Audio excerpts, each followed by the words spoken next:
Hello everyone. In this session we are going to map South Asia continent. All right, let's begin. हमारा आज का topic है वो south Asia, दक्षिण Asia. So first of all friends, let me discuss some important facts related to South Asia continent, and these facts are this one. ये सबसे पहला fact है कि हाईएस्ट पॉपुलेशन, यानी कि इस रीजन की साउथ एशिया में सबसे ज़्यादा हाईएस्ट पॉपुलेशन किस कंट्री में, तो इंडिया में. एंड लोएस्ट पॉपुलेशन है आपकी मालदीव में. ऑलराइट, तो यहाँ पर आपको एक एडिशनल थिंग याद रखनी है, वो ये है कि अगर एरिया में पूछा जाए कि सबसे बड़ा देश कौन सा साउथ एशिया में, तो उसमें भी इंडिया है. और एरिया में सबसे छोटा पूछा जाए देश, तो उसमें भी मालदीव का स्थान है. Alright, and Maldives and Sri Lanka both the island Nations have the highest literacy rate in south Asia with 98.6% and 92% respectively. यानी कि साउथ एशिया में मालदीव और श्रीलंका का जो लिटरेसी रेट है, साक्षरता दर, वो सबसे ज़्यादा है साउथ एशियन कंट्रीज़ में. ऑलराइट, मालदीव्स का है 98.6% लिटरेसी रेट और श्रीलंका का है 92%. ये इंपॉर्टेंट फैक्ट है, इंपॉर्टेंट डेटा है. देन आप देख रहे हैं दिस इज़, इस रीजन में दो कंट्रीज़ ऐसी हैं जो न्यूक्लियर वेपन कंट्रीज़ हैं, वो आपको मालूम होनी चाहिए. तो पहली आपकी इंडिया और दूसरी है पाकिस्तान. बेसिकली फ्रेंड्स, आप जानते हैं कि China is not included in south Asia. China south Asia का भाग नहीं है और इस वजह से उसको हम इसमें काउंट नहीं करते हैं. Alright, and Sri Lanka has the highest rate of suicide in south Asia. यानी कि अगर आप इसकी बात करें कि सुसाइडल टेंडेंसी या सुसाइड सबसे ज़्यादा कहाँ होती हैं इन साउथ एशिया, तो वो आपका जवाब होगा श्रीलंका. ये alright. Next fact is southern Asia. Basically आप जानते हैं फ्रेंड्स, जो यूनाइटेड नेशन है वो साउथ एशिया शब्द को कोट नहीं करता है. ऑलराइट, उसकी अपनी अलग डेफिनेशन होती है और वही ऑफिशियल होती है. वर्ड पॉलिटिक्स या वर्ड ज्योग्राफी या वर्ड मैपिंग की अगर कंसर्न में आप बात करेंगे. ऑलराइट, सो यूनाइटेड नेशन सदर्न एशिया शब्द का प्रयोग करता है, बट इसमें कोई इशू नहीं, चाहे आप सदर्न एशिया का या साउथ एशिया का, बात एक ही है. ऑलराइट,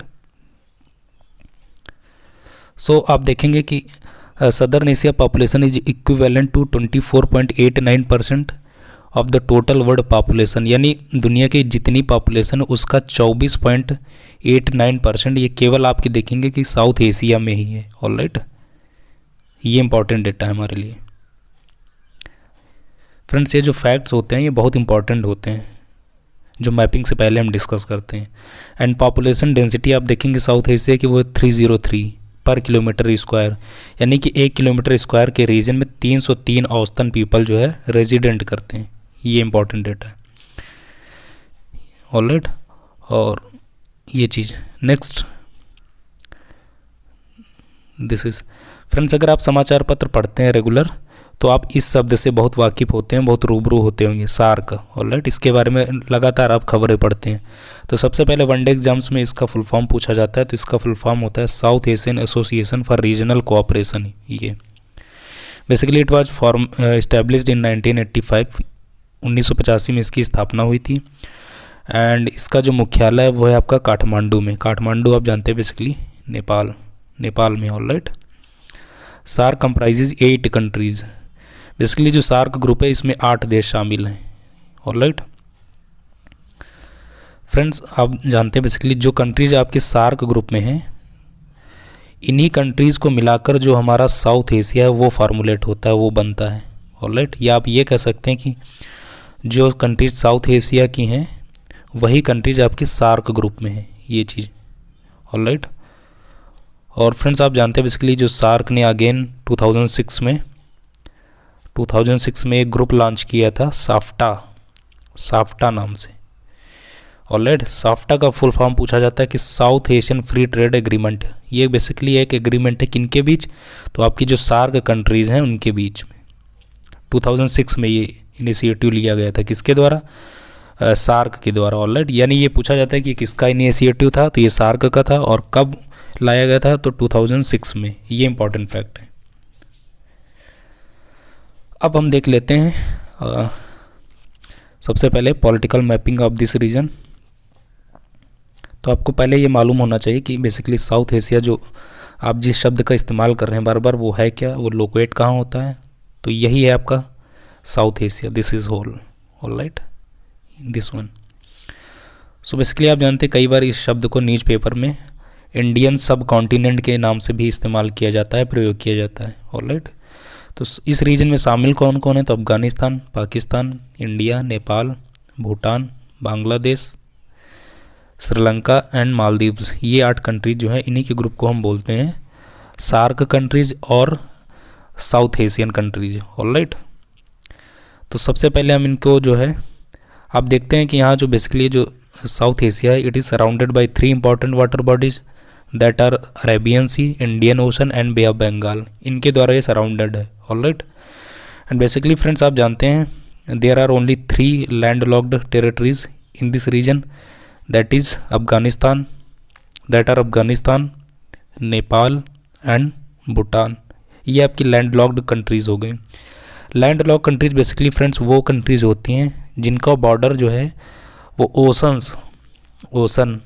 ओशन आप ये कह सकते हैं कि ओपन सी से टच ना करता हो, ऐसे कंट्रीज़ को, ऐसे रीजन को हम लैंड लॉक्ड कंट्रीज़ बोलते हैं। ऑलराइट, आप देख रहे हैं बेसिकली ये जो 3 कंट्रीज है, चाहे नेपाल हो, यहाँ पर इनका बॉर्डर किसी भी डायरेक्शन में ओशन से नहीं मिलता है, भूटान का भी नहीं और अफगानिस्तान का भी नहीं। बाकी आप कोई कंट्रीज़ देख लीजिए वो ओशन से टच होती है, चाहे पाकिस्तान हो, ये देख रहे हैं, इंडिया, बांग्लादेश। ऑलराइट, साउथ में आप देख रहे हैं श्रीलंका, बेसिकली ये मालदीव, दोनों आइलैंड कंट्रीज हैं, सिचुएटेड ही हैं वो ओशन के बीच में। श्रीलंका की कैपिटल आप जानते हैं कोलंबो, मालदीव की माले। तो इनकी जो कैपिटल्स हैं इनको जो है अरेंज करने के लिए पूछता है, तो हम उनको देख लेते हैं। और ये फैक्ट्स भी पूछा जाता है कि अगर ये टेरिटरी के अकॉर्डिंग पूछा जाए कि किसके बीच में सिचुएटेड है आपका साउथ एशिया, तो आप देखेंगे दिस इज़ वेस्ट एशिया, जिसे आप मिडल ईस्ट के नाम से जानते हैं, दिस इज़ सेंट्रल एशिया, हमने इसके बारे में चर्चा की है प्रीवियस वीडियो में, and this is East Asia. Alright, and this is South East Asia. So इनके द्वारा ये सराउंडेड है, अगर हम टेरिटरी के अकॉर्डिंग बात करेंगे। अगर हम वाटर बॉडीज़ में देखेंगे तो ये इनके द्वारा सराउंडेड है। ऑलराइट, अब हम इनकी जो है कैपिटल सिटी को देख लेते हैं, उनको अरेंज करने के लिए। फ्रेंड्स आप देखते होंगे जब से हम मैपिंग वाली सीरीज़ को डिस्कस कर रहे हैं, आपको एक देखे होंगे कि आप वर्ल्ड की जितनी भी इंपॉर्टेंट कंट्रीज़ हैं उनकी कैपिटल्स भी मालूम हो गई होंगी। ऑलराइट, हो सकता पहले से ही मालूम रही हो, बट कुछ ऐसे भी फ्रेंड्स हो सकते हैं जिनको ना मालूम रही होंगी। ऑलराइट, सो ये आप इसका एक मैपिंग का आप बाई प्रोडक्ट मान सकते हैं, एक ऐसा लाभ जिसके लिए आपको अलग से मेहनत नहीं करनी पड़ी और वो आपको लगे हाथ मालूम हो गई। तो अफ़गानिस्तान की कैपिटल है काबुल, पाकिस्तान की आप जानते हैं इस्लामाबाद, इंडिया की आप जानते हैं न्यू दिल्ली, नेपाल की काठमांडू, भूटान की थिम्पू, बांग्लादेश की ढाका। ऑलराइट, श्रीलंका की आप जानते हैं बेसिकली कोलंबो, एंड मालदीव्स की है आपकी माले। ये अब इनको अरेंज करने के लिए पूछा जाता है, तो देख लीजिए सबसे पहले अगर वेस्ट टू ईस्ट पूछा जाए तो सबसे वेस्ट में जाएगा Kabul, then Islamabad, then New Delhi, then Kathmandu. अगर ये 4 ऑप्शंस हैं ये वाले, तो इनका वेस्ट टू ईस्ट का क्रम यही होगा, Kabul, Islamabad, new Delhi and Kathmandu. Alright, अगर इनको नॉर्थ टू साउथ अरेंज करने के लिए पूछा जाए तब भी क्रम यही होगा, यानी कि सबसे नॉर्थ में Kabul, then Islamabad, then New Delhi, then Kathmandu. Alright, फिर अगर इस वाले रीजन की बात की जाए, इस रीजन में, तो इनको अरेंज करने के लिए अगर पूछा जाए तो चाहे जैसे पूछा जाए आप कर सकते हैं वेरी इजीली। तो नॉर्थ टू साउथ अगर पूछा जाए तो सबसे नॉर्थ में थिम्पू, देन काठमांडू, देन ढाका, और फिर आज आपकी हो जाएगी कोलंबो, और लास्ट में हो जाएगी माले। ऑलराइट, ये आप देख रहे हैं ना, this is Thimphu, then Kathmandu, और फिर ढाका, फिर कोलंबो, और फिर लास्ट में है आपकी यहाँ पे माले, ये वाले रीजन में। तो इनकी कैपिटल सिटीज़ थी, इनको अरेंज करने के लिए पूछा जाए तो आप इस फॉर्मेट को भी वेरी इजीली कर सकते हैं। ऑलराइट, अब फ्रेंड्स हम इसकी कुछ इंपॉर्टेंट जो फिजिकल फीचर्स हैं उनको देख लेते हैं। This is physical map of south Asia. हमारे लिए जो पॉलिटिकल में बहुत इंपॉर्टेंट है, लेकिन जो इंपॉर्टेंट चीज़ें हम उनको देख लेते हैं। तो सबसे पहले आप देख रहे हैं this is Hindu Kush range, originates from Pamir not. हमने डिस्कस किया था पामीर नॉट के बारे में in previous videos. Alright, basically expanded in Pakistan and China. Alright, this and ये आप देख रहे हैं पूरा का पूरा, ये आप देख रहे हैं this is Himalayan range. Alright, Himalayas, great Himalayas. Himalayas में आप जानते हैं बेसिकली कई सारी आपकी इंपॉर्टेंट पीक्स हैं, उन पीक्स को जानना बहुत इंपॉर्टेंट होता है, यहाँ से भी सवाल पूछे जाते हैं। तो सबसे पहले जानते हैं this is Mount Everest situated in Nepal, it is world's highest peak, alright, और इसकी हाइट भी पूछी जाती है वनडे एग्जाम्स में, वो है आपकी 8848 ये, ऑलराइट। दिस इज़ धौलागिरी पूछा जाता है basically situated in Nepal.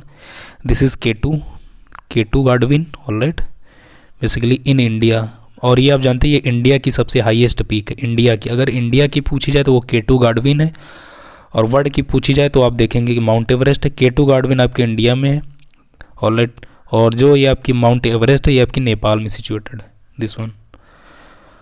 This is नंगा पर्वत, और ये आप देख रहे हैं पूरा का पूरा, दिस इज़ ये तिब्बत का पठार है, तिब्बत, ऑलराइट। तिब्बत बेसिकली आप जानते हैं इस पे चाइना जो है अपना अधिकार जमाता, और इसको चाइना एक सावरेन स्टेट का दर्जा नहीं देता है, ये डिस्प्यूटेड एरिया है।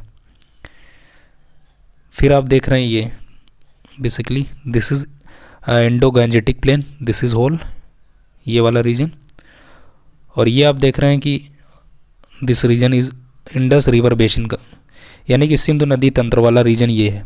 सिंधु की जितनी भी सहायक नदियाँ, चाहे चेनाब हो, झेलम, रावी, ब्यास हो, वो यहाँ पर आके मिलती हैं। और ये आप देख रहे हैं फाइनली ये पाकिस्तान होते हुए ये अरेबियन सी में ड्रेन करती, ऑलराइट। ये आप देख रहे हैं गैंजेटिक रिवर वाला बेसिन ये, और ये आप देख रहे हैं सुंदरवन डेल्टा है, वेरी इंपॉर्टेंट डेल्टा ये। फिर इंडिया के कुछ रिवर्स हैं जिनको अरेंज करने के लिए पूछा जाता है, इंपॉर्टेंट रिवर हैं, उनको देख लेते हैं। सबसे पहले Narmada, Godavari, Krishna and Kaveri. North to south अगर इनको पूछा जाए अरेंज करने के लिए तो क्रम यही होगा, नर्मदा, गोदावरी, कृष्णा एंड कावेरी। कई बार एक फैक्ट इसमें ऐड कर दिया जाता है, कृष्णा और कावेरी के बीच में एक रिवर है जिसे हम पेन्नार नाम है उसका, पेन्नार रिवर, ऑलराइट। सो इसको इंक्लूड कर दिया जाता है बच्चों को कंफ्यूज करने के लिए, तो आप कंफ्यूज नहीं होंगे, बस आप ध्यान रखना है कि कृष्णा और कावेरी के बीच में पेन्नार, तो फिर क्रम ये हो जाएगी नर्मदा, गोदावरी, कृष्णा, पेन्नार, कावेरी, ये क्रम हो जाएगा, ऑलराइट।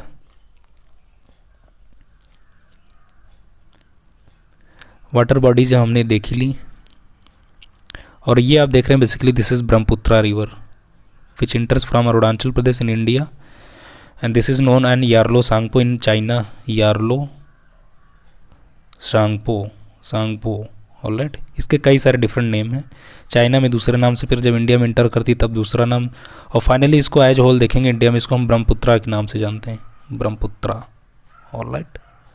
दिस इज गंगा से ये बड़ी रिवर है, इसकी लेंथ आई थिंक 2900 किलोमीटर है अप्रॉक्सीमेटली, इसको आप गूगल कर लेंगे। और गंगा की जो आपकी लेंथ आप जानते हैं 2525 किलोमीटर है, ऑलराइट, ये अप्रॉक्सीमेटली,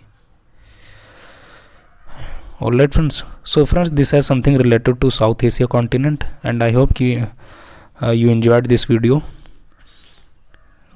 सो फ्रेंड्स, इसमें जो इम्पॉर्टेंट चीज़ें थी हमारी साउथ एशिया कॉन्टिनेंट की, हमने उनको जो है वन बाय वन डिस्कस कर लिया, और ये हमारे लिए बहुत इम्पॉर्टेंट था ये इसके बारे में चर्चा करना, क्योंकि यहाँ से सवाल बहुत बनते हैं। बेसिकली फ्रेंड्स, आप कह सकते हैं कि हमारे सबके लिए, हम सबके लिए जो एशिया कॉन्टिनेंट है ये बहुत इंपॉर्टेंट है, और इसी वजह से आप देख रहे हैं हम इसमें कितना टाइम ले रहे हैं। एशिया को हमने कई भागों में तोड़ा है, हमने इसको central, west, east, south east में तोड़ा हुआ है, ऑलराइट।